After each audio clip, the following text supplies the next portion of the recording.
प्रणाम दोस्तों, मैं लोधी परमेश्वर राजपूत एक बार फिर आपके सामने प्रस्तुत हूँ एक नए चैनल पे जिसका नाम है ज्ञान फिजिक्स। हालांकि ये चैनल सिर्फ पढ़ाई के लिए है, तो यहाँ सिर्फ पढ़ाई की बातें होंगी। तो 12वीं वालों को तो खैर कई वीडियोस मिल चुकी हैं। अब मैं 10वीं वालों के लिए यानी 10th बोर्ड वालों के लिए पहली वीडियो बना रहा हूँ अपनी। तो आप सभी से आशा करता हूँ आपको पसंद आएगी और आप मुझे इसमें पूरा सपोर्ट देंगे, समर्थन प्रदान करेंगे। चलिए शुरू करते हैं। जय हिंद, जय भारत, वंदे मातरम। तो सबसे पहले आज 10th फिजिक्स के लिए जो मैं मेन कॉन्सेप्ट्स लाया हूँ, ये मेनली जो मेन कॉन्सेप्ट्स हैं हमारे, ये रिलेटेड है रिफ्लेक्शन एंड रिफ्रैक्शन।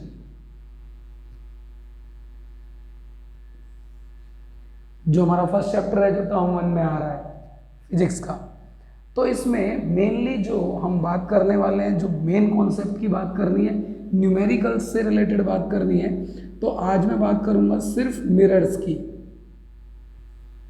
जो हमारे मेन स्फेरिकल मिरर्स हैं, स्फेरिकल मिरर्स। तो सबसे पहले जो मेन मिरर फॉर्मूला हम यूज करते हैं, वो मिरर फॉर्मूला हम सभी जानते हैं, मैक्सिमम बच्चे इसको जानते हैं, that is 1/f is equal to 1/v plus 1/u। तो सबसे पहले तो आपको f, v और u ये तीनों चीजें प्रॉपरली पता होनी चाहिए। दैट इज ये f क्या होती है हमारी मिरर की फोकल लेंथ, चाहे फिर वो आपका कॉनकेव हो या कॉन्वेक्स हो।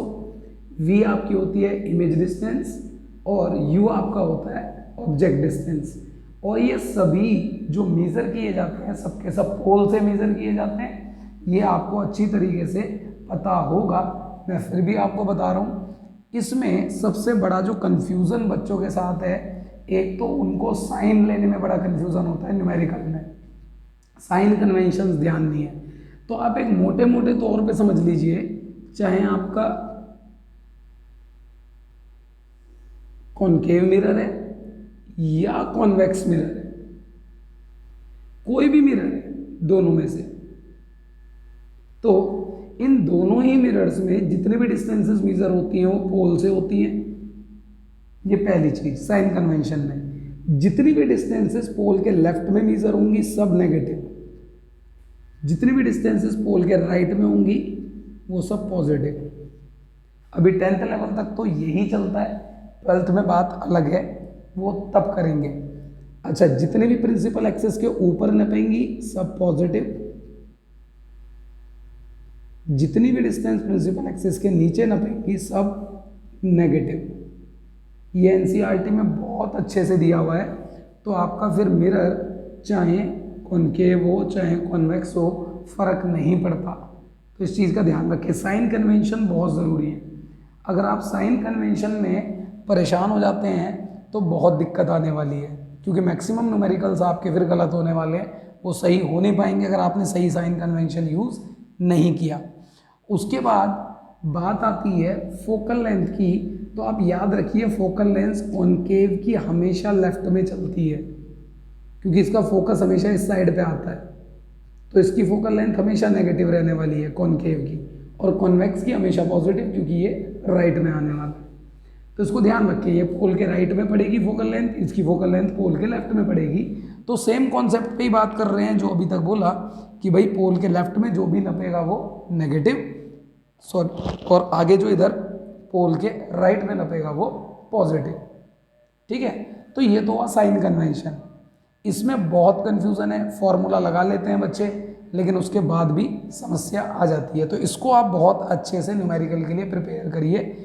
और भी आप इसके बारे में अगर जानकारी चाहते हैं, वीडियो चाहते हैं, पूरा चाहते हैं, तो बताइएगा, मैं इसको पूरा एक्सप्लेन करूंगा।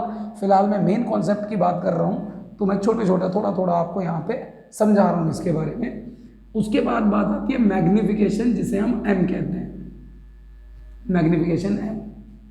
तो m का जो फॉर्मूला हमारे पास है एनसीईआरटी में, h'/h, and that is equal to -v/u in terms of image distance and object distance. तो ये जो h' और h है, इसको समझ लीजिए ध्यान से, ध्यान रखें। h' है हमारे पास इमेज का साइज और h होता है ऑब्जेक्ट का साइज। नॉर्मली क्योंकि 10th में अभी हम हाइट के बारे में ही मैक्सिमम बात करते हैं, उससे ज़्यादा कुछ करते नहीं है, तो यहाँ पे हमारी ये हाइट हो जाती है इमेज की और ये हो जाती है ऑब्जेक्ट की। ठीक, उसके बाद ये again image distance, object distance. अब ध्यान रखिएगा चाहे फॉर्मूला ये चले या ये चले, आपको v, u और f की वैल्यू साइन के साथ रखनी है, साइन कन्वेंशन के साथ रखनी है, तो इसको बिल्कुल भी भूलें नहीं। तो ये बात बिल्कुल ध्यान रखिए। अच्छा, इस कॉन्सेप्ट को हालांकि मैं अगली क्लास में थोड़ा और आपको समझा दूंगा कि कन्फ्यूज़न इसमें जो होता है कॉन्वेक्स और कॉन्केव लेंस में कई बार, तो उसको और अच्छे तरीके से आपको बता दूंगा मैं, आप याद रख पाएंगे बहुत बढ़िया से कि कैसे कॉन्केव और कॉन्वेक्स को हम पहचाने आगे। अब जो मैग्निफिकेशन है, इसकी जो वैल्यू है, इसका जो मैग्नीट्यूड है, ये ग्रेटर देन 1 हो सकता है, इक्वल टू 1 हो सकता है एंड लेस देन 1 हो सकता है।